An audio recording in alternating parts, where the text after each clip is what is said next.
Yeah, I'm Tomasz. Yeah, I'm part of the AWS DeepRacer community, and one of the things that I've been doing is analyzing the logs. So I'm going to talk about this today, which actually started quite silly. Just for a background, how many of you have used Jupyter Notebook so far? Okay, majority. So I didn't know what a Jupyter Notebook is in April. I learned around 2 a.m. before the summit in London, and it's like, wow, I can just run this thing. Actually, I started one before and I left it running on AWS, and it cost me about $25 because I learned after a second build. But yeah, anyway, so I've learned that you can do magical things with it, but it's not only that. So let's maybe start, who I am. Yeah, I'm a senior software dev. I work for OpenMarket, which is the messaging solution company. Really brilliant company. I like baking bread. I'm a family guy. The DeepRacer community, finalist, and yada yada. I write in blogs. And log analysis. So in my case, this is pretty much the progression that I had for when I started using log analysis. I spent way too much time just trying to get things better and trying to just understand what's going on by trying a bit more training, and maybe it will work. And then I realized that just my results were kind of a coincidence. I decided to look at the logs when I realized what I can do with them. And how many have you been? Some of you may have been pretty much trying to train so far. So you can see something like this in the console, and it's hypnotizing. So you just keep staring at it, keep looking at the car going around. But what I've learned is that I was thinking, okay, it's doing the right thing, but it was just wishful thinking because I just saw one episode that was doing the right thing. It wasn't. Instead, I decided to just look at the logs and try to prove that it's doing well or not doing well. And one of the things that AWS have shared is log analysis notebook. It was rather a simple one. It was loading the files, showing some scattered graphs and some tracks and stuff like that. At the moment I understand what it shows, I started extending it, adding functionality to it, and yeah, that's pretty much how I managed to get decent labs within like reasonable time. You can monitor the progress of your model. You can see what's going wrong. We're going to have a look at it in a moment. But pretty much you just get a couple dots. Initially, it just tells you absolutely nothing. And then you just suddenly it just clicks. You see, okay, so right, for instance, this guy. You can see, okay, so I've got dots. What does this mean? This graph shows the completion rate, which means like if you've got 20 episodes in an iteration, 0.35 means you've done 7 laps in this iteration, which may be good, bad. It's more than 0, right? When you start training it, you can see that like suddenly you have many laps that just complete. This is a progress graph. When you look at the reward for this, you can see like, okay, so like little time, small reward, a lot of time, a lot of reward. Okay, is it good? Is it bad? You need to understand this, and you need to pretty much get your conclusions, draw your conclusions. So yeah, setting up the log analysis is quite simple. I will be sharing the link to the repo later, but pretty much setting up is a matter of something like that. I'm just going to run. It's not going to run. Anyway, yeah, it took me 2 minutes to set up the log analysis on my laptop. And it took me 2 minutes because I got distracted by my kids.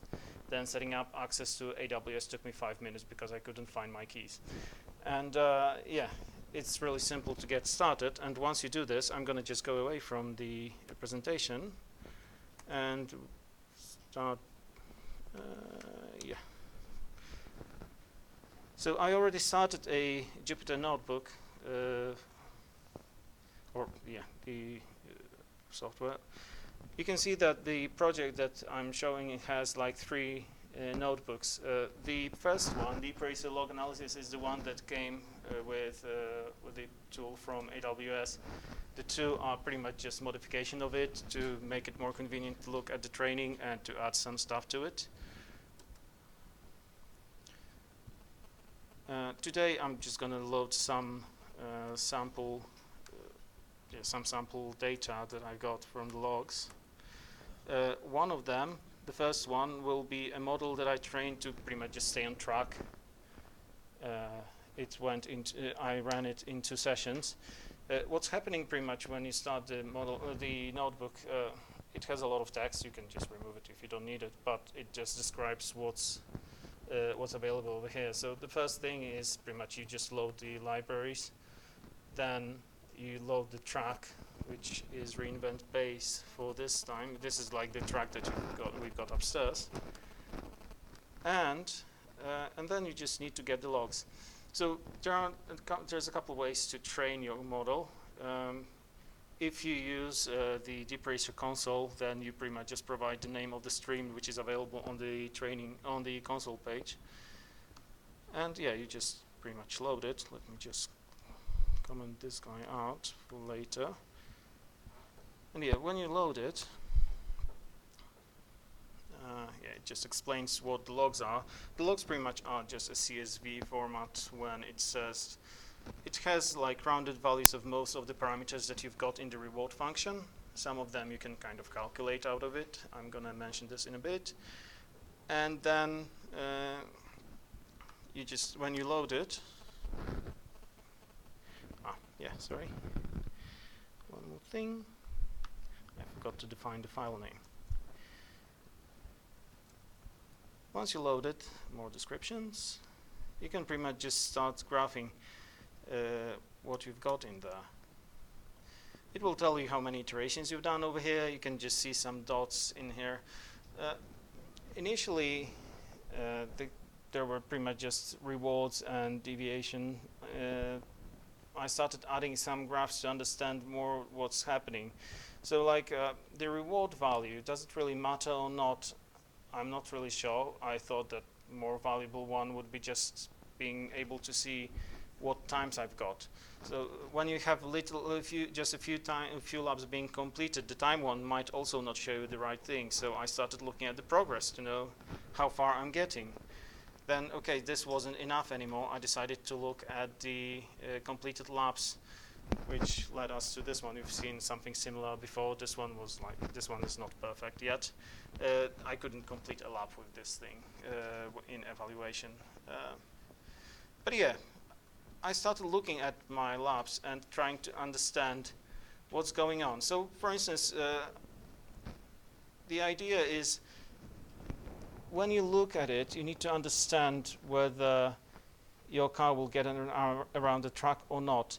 For instance, in the physical race, you want the car to just pick up from pretty much any place and just continue and complete a lap. That's why I started looking at things like, where do I need to place the car on the track to complete the lap? And that's why I started looking at, okay, so if I start at a given point in a simulation, will it make sense or not? One nice thing over here when you look at it is like, this is the graph that shows you how the car does depending on the place where it starts around the track. So the progress one, you can see like this line over here. This is the pattern that I noticed, and it starts over here and then goes to over there. This means that around this place, there's something difficult for the car to complete. And it's pretty much just a matter of finding all those patterns.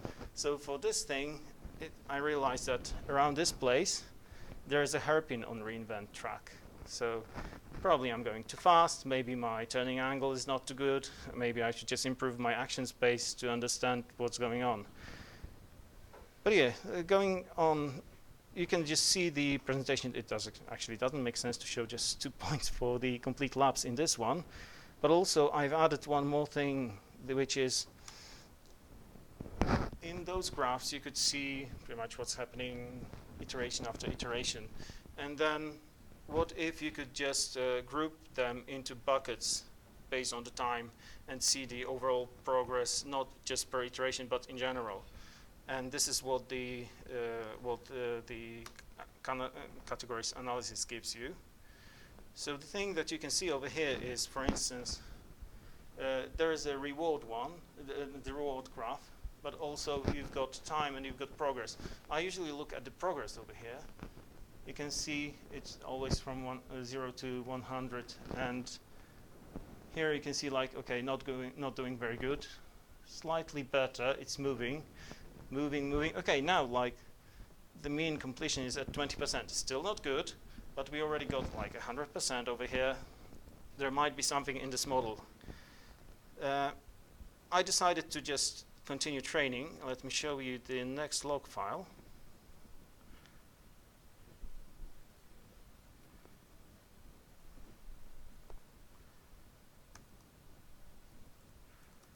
Yeah. I normally just cut out all those. Okay, why did it not load?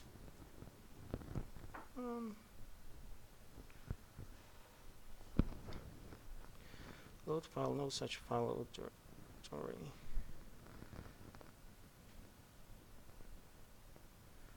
Yeah, I did load the file. Give me a sec, let me check. Oh, I didn't load it. Okay, so what we're going to do over here is we're going to uncomment and we're going to download it live. So now I'm pretty much connecting to CloudWatch to download the logs, which is quite handy in this notebook. It kind of uses your AWS command line interface configuration to just reach out to the CloudWatch and take your logs with it from it. It usually takes a while, but now if we look at it, you can see we've got the file over here. And now we can load it. So bear in mind, this is continuation of the previous training, so we can see that suddenly the average progress is growing. Pretty much everything is growing over here. But also, if you look at the completion rate, suddenly I had like, this was like 13 laps in an iteration of 20 episodes that got completed. So things are pretty much looking slightly more stable. But let's look over here. You can see like, okay, so it started completing, then it got slightly faster, then it started going a bit slower. So these are the things that suddenly you try to look at and understand. Below the graphs, there is another section which is showing you we're going to come to the graphs later. It's showing you some tables. So the first one will show you like the best reward, the highest reward, the laps with highest reward. If you look at the completion time for the laps, you can see that there are quite like, some are fast, some are slow, but like I think the slowest one in this top 10 is the one that's at the top, which has the highest reward. With such things, you start thinking, okay, so what's going on? What you can try to do with it is you can try and plot the, first of all, you can look at, let's say, at the logs, at the steps, not like this, like that. So what we've got over here is pretty much a list of what we've got in the logs. It's not very readable, obviously, but yeah, you can see like there were some rewards given and things like that. You can try also and do the same thing, like just see the rewards per closest waypoint to understand in which place on the track the car might have some problems. So you can see that it's giving like a reward of 1 at pretty much every time. What you can do pretty much, let's have a look. This would show this graph would show us the plot of the highest rewarded laps. So yeah, it looks like just yet another lap. But then you can see like there's a bit of wobble over here. It's going slightly wider when it can. So what you can try to do, you can try to like analyze a lap by lap. It might show you something, but you can also try and show the heat map of rewards as they are being pretty much assigned at each step. So yeah, this is also not giving us a lot, but you can see that the highest reward is being given pretty much quite wide. It's not promoting any specific line. It's just saying like, you're here, you're getting the reward. That's pretty much it. So yeah, what you can do to understand it, if we go to the graphs again, I noticed one thing over here, and let's just have those graphs over here. So yeah, you can see that it started completing the laps quite stably over here, just wherever you put it. So this is like a good, this sounds like a good model to put on the track and just get it around. You can see that like the completion rate is quite high. But let's have a look at this one. So what you can see over here is like pretty much the slower the car is going, the higher the reward is. And this is not necessarily what you want to see, especially when you look at it just for the complete laps. Suddenly you can see that you're rewarding the slow laps more than the fast ones. And this pretty much like shows you, okay, so what I can do. And here I'm going to show you a different model that I trained, which instead of just getting some reward on step, which is kind of like each time give it 1, this one is trying to say, okay, instead of behaving nicely on the track, I'm going to see what you're doing overall, and pretty much just promote when you try to get like the fastest lap. I think this one will be the beginning for it.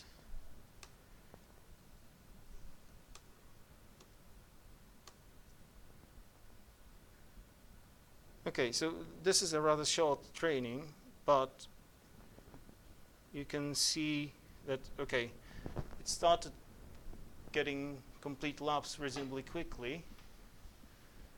It's got like, yeah, the progress is like that, but if we run it for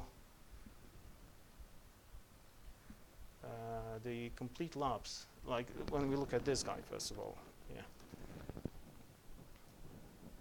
This is looking roughly similar. Hey, I haven't loaded it. Okay, I haven't loaded it, sorry.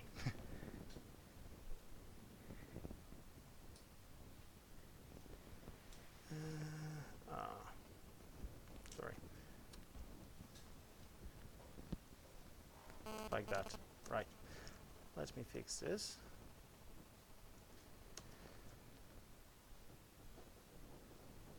Right, okay, this is more of what I wanted to show you. So now this is the beginning of the training, so not many points are being completed, but you can see like the progress is improving slowly. You can also see one more thing over here. First of all, it's over 600 iterations compared to the previous one when I had like at most like 100. You can see one thing happening over here, which is like the reward is going in blocks, but like slightly higher, slightly lower. This probably means that the learning rate is too high, and I should probably restart with a lower learning rate.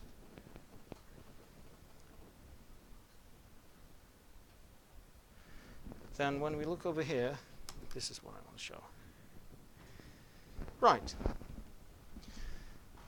You can see that the line for the reward is much wider, and you've got a couple over here that are like this. When we look at the complete laps in a moment, that's looking better, right? High rewards for lower times. So I did two things over here. One was like try to get around the track in the shortest lap as possible. But also the second thing I did was when you complete a lap, if it's just below a certain time, give it an extra reward. Now, some people say it's a good idea to do this. Some people say it's a bad idea to do this. I decided to remove it in the next training because it didn't feel right. So let me show you the next session, which had a lower learning rate.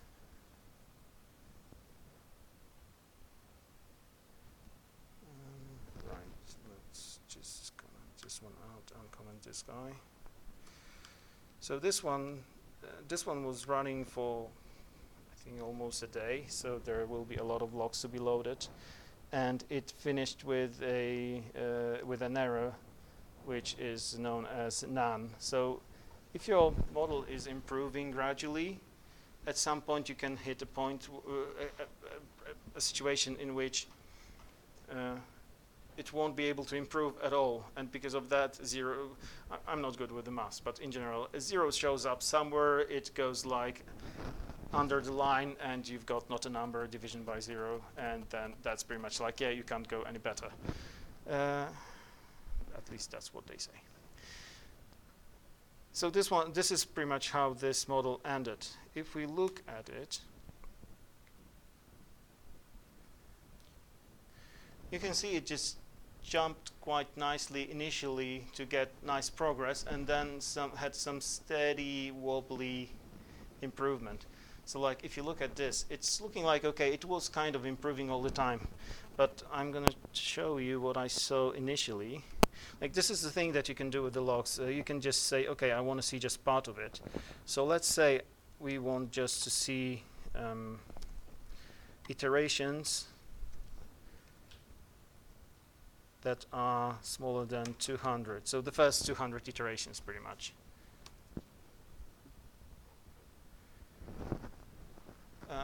Yeah. At this moment, I thought, okay, I need to stop. It's not going well. And I said like, yeah, I'm just gonna have a weekend and we'll see what happens later, and then I'll decide. And then it turned out to be pretty much just from here, it went again up, and then. So this is pretty much an ideal case of the situation when I used logs and I realized that I had my learning rate too high. Lowering it made it much more stable. I should have another example where I actually did that. But before I do this, as I told you, I removed the time-based reward for this thing. And then, yeah, you can see, instead of having a line for the reward, I have something that looks more like a triangle. And with things like that, one guy did this and showed this to me. He colored the scatter based on the progress, and it turned out that pretty much each section of progress, 10%, 20%, so on, it was like a line going like this, which meant that for each progress, the fastest performance was rewarded higher, which meant that sometimes like the 80% thing had a better reward than a complete lap, but it was better, and this is how the model learns.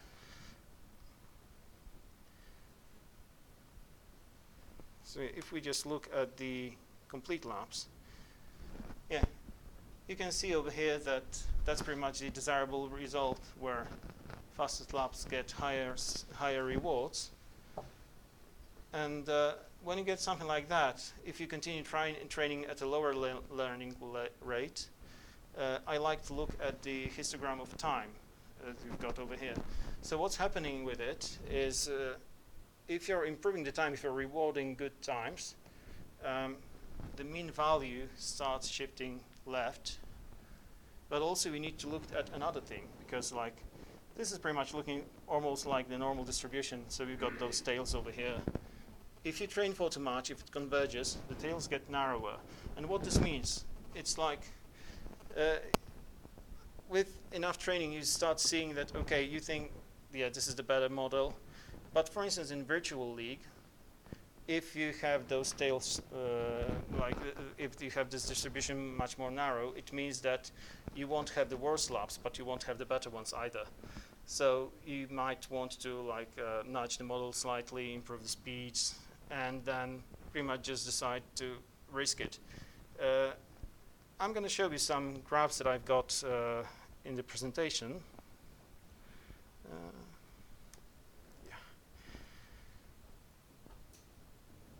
So I've been looking at the models for quite a while now, and I've noticed some things.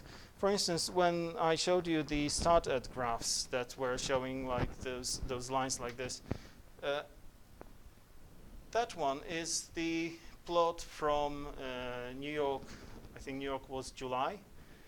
I thought I was doing really good laps and I was really happy with my performance, only to realize that 90% of my laps were completing when they were starting in this place in the training. In race, the racetrack was slightly different, but in the race you're starting over here and I had 0 completed laps. So it wasn't a good model, even though I had nice completion rates. Then when I started altering the action space, I started looking at my evaluations where I could see things like that. So this one, evaluation has 10.2 to 10.26 seconds, so it looked really well. But it finished at 98.9%. And yeah, so something like this pretty much makes you think and wonder, okay, so am I doing well or am I not doing well? There is a risk that your model will go bad. You've seen, most of you have seen how my models were doing on the track upstairs. Actually, when you all went, it nailed it. I was doing really fast laps. But yeah, one thing that you see with this thing, you might be discouraged. You might think that you're doing not very well. I'd say that it's worth submitting enough to get more samples, because in the races you can submit every 30 seconds. 30 minutes, sorry, yes. So having enough samples will let you know how good your model is, whether it's completing or not, and things like that. My model from September, actually I'm going to show it in a bit, then I'm going to say this.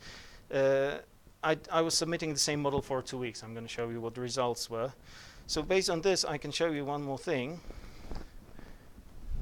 This guy, this graph, it's showing you that there's something right before the end of the track that kind of makes it very difficult to complete. But if you start right after it, it's doing well. And then, like when you start on the 0 waypoint where the races are being starting, it's doing really well as well. So I could be worried and try to fix it, but it turns out that I don't have to, because my model can complete when it starts at the beginning. So I was submitting it, and I believe this is the one that got me a complete lap on the June track finally. This guy. This one is more stable, so something like this will be something that you want to see for a model that you want to put on a physical track, because you can see like, okay, many complete laps. You need to think about this area and think like what's going on around this place on the track, around waypoint 100. That's making it difficult to complete. Or maybe it's not a problem, because when you check in the physical world, fine over there. You need to compare those things and draw your conclusions. I've shown you the heat map. This is an example of one training in June that could not complete a lap in July. Sorry. The reason why it was doing like this, I went just too fast. So one thing to learn is you need to work out why things are failing, and it may be multiple reasons. One, it might be something about the reward function. Another one, it can be something about your hyperparameters. I once wanted to reduce the entropy hyperparameter, which pretty much tells you how random you're doing around the track. Or pretty much, the car will alter its actions based on the entropy parameter. I wanted to reduce it from like 0.01 to 0.007, something like that. I did 0.07. And it took it 5 minutes to just ruin the model. I had to start over. The best result for it was just to drive into the wall. So when I started looking at this thing, I realized, okay, so this is not working well, whatever I was doing. I don't know what was happening over here, don't ask me. So I started first just reducing the speed, changing the turning angles and seeing what's happening, until I realized that, yeah, I can get past this turn. And then the next problem, I think then I had the biggest problem for me was to do this part that didn't exist on the track, which is usually a problem, because you cannot overfit to the racetrack that you don't have.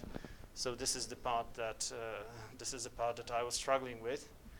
But then again, how many laps you need to complete in the race? In reality, you need to get one fast lap. So this is the submission from September. This is actually the fastest one that I had. The fastest one that I had, 8.44. You need to add a bit of time because the logs are missing one step, so it's missing pretty much 0.2 of a second. So it was 8.64. And what you see over here is 2 weeks worth of complete laps for a given model being submitted every 30 minutes. No, I wasn't staying up at night and submitting, but when I when I calculated it, this model completed 3% of attempts. So 2 weeks, roughly 50 attempts a day, each one 5 laps. So 125 times 14, well, you do the maths, and then times 3.4%, it shows you how few I managed to complete. But the ones that I managed to complete, I think these 3 were out of top 10. The rest of them would give me a place in the top 10, which is reasonably good. Sometimes you just need to, when I show you the previous models, sometimes you need to pretty much destabilize it to force it to go faster. And obviously it will do very weird stuff over there, but you might just get your lucky lap over there, or pretty much just pretty decent performance, as you can see over here. And this is pretty much one thing that I want to show you as that we've learned yesterday. So this is the graph of steps to time. Normally, when you look at it, when you train on the console, it's just a flat line because each step is, I think there are 15 steps per second, and it's reasonably stable. But sometimes when you've got an environment that's not as efficient to train on, it might vary. So what I would see in this case would be like some steps going over here. One person showed this, and one thing that was quite awkward was that all those steps over here, you can see that the trainings that had the same amount of steps, they were quite stably slower on a single line. We started looking at it, and we found out that the person that was training this model, they ran some computation intensive task during the training, and all of those dots were pretty much a time when the car didn't have enough resources to complete, to race fast. Yeah, so there is a lot of things that I managed to learn with the Jupyter Notebook and with the log analysis. I don't work with data. I'm a Java dev every day. But one thing that I can recommend is, first, it might be quite difficult to get into it if you don't do it already. Keep learning with it and keep trying, keep asking questions, and then you might find how you can improve your model and complete better laps. One thing that we've done this month is we organized a DeepRacer Community Challenge for the log analysis that some of you may have already heard of. Right now we've got 10 submissions, and I think we're past the submission time already now. But these are the examples of things that people added. One thing that Ivanka, for instance, submitted, she said that for her the most difficult part was that the notebook was completely disconnected from what you could see in the console. So she replicated the console graphs in there so that she has the starting point to look at. Many people complain that they don't know how to analyze pretty much where the car starts and how the waypoints are organized. So I think it was Daniel Morgan who actually added this graph, which means that when you load your track in the notebook, you can see some details where the waypoints are.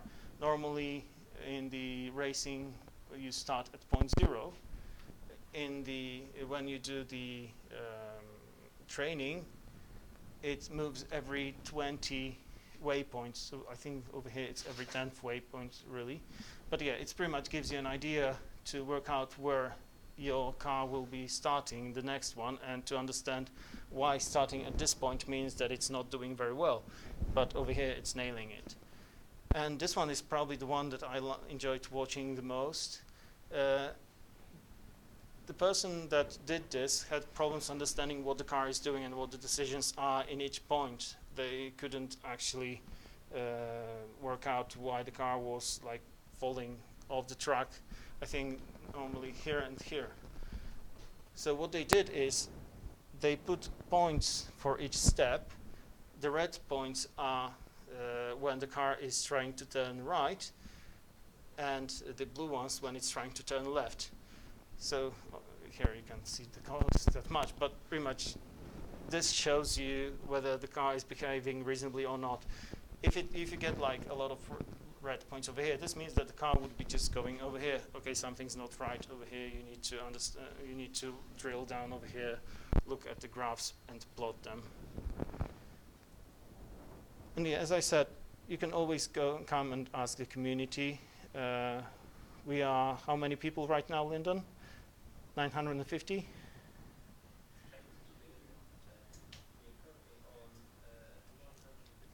Yeah, 956 people right now and counting. So if we get all of you, we might hit 1,000 today. And yeah, there are channels. One of them is about log analysis. So this is the tool that's being used most often. There are others that people are working on. Some they are keeping to themselves. Some they are also sharing. If you come over there, we'll be happy to help you. Right. So if you want to use the log analysis tool, in the DeepRacer Community GitHub, you can find the log analysis. You can find the workshops, and the log analysis tool is in there. If you're using things like local training, then it comes bundled quite often. Yeah. So it's pretty much available for your use. Yeah,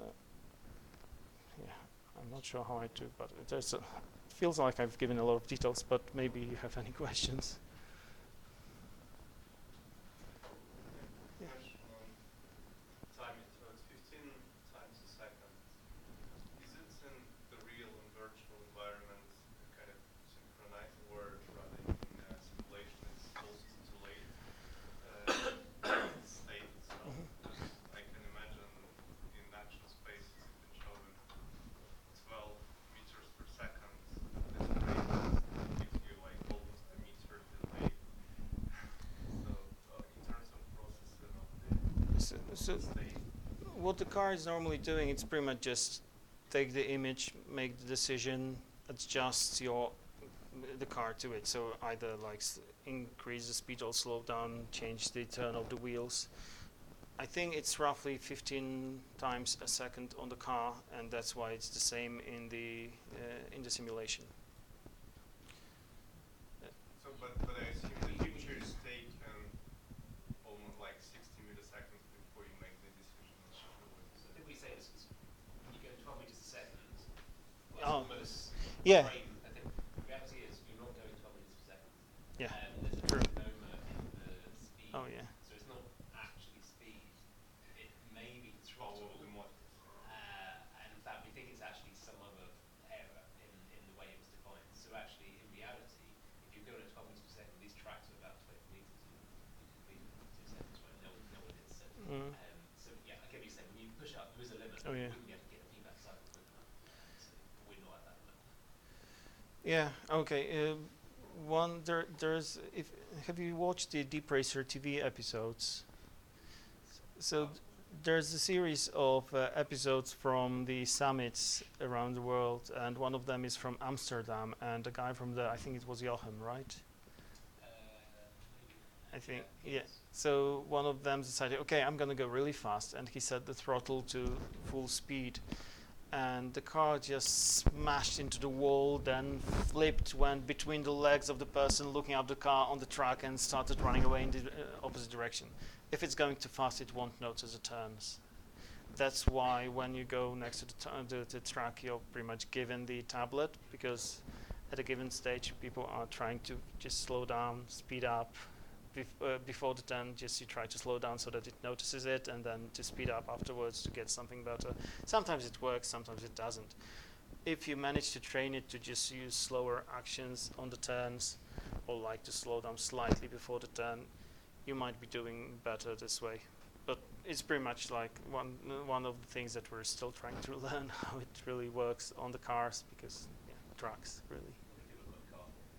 The other aspect of it is if you put in speeds and actions that are too ambitious, the model will just quickly learn that they're too ambitious and it always crashes and it just won't use them. So it's kind of a waste in a way. So although the maximum console is 12 meters per second, I'm not aware of anyone who's winning with 12 meters per second. Yeah. That's true.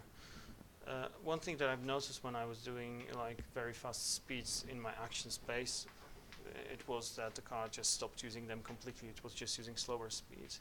When I made it stop using slower speeds, I just removed them from the action space. It just crashed all around and couldn't complete a lap. So at some point, it's pretty much just trying to fine-tune your action space so that you're actually able to get around the track. So when you look at those things, okay, when it's, I think this graph that I showed you, this one. So why the car was completing when it was starting in this area? It's because it was going slow enough to learn how to make a straight line over here and then just get a nice U-turn and just complete the lap, and hey, I'm happy I nailed it.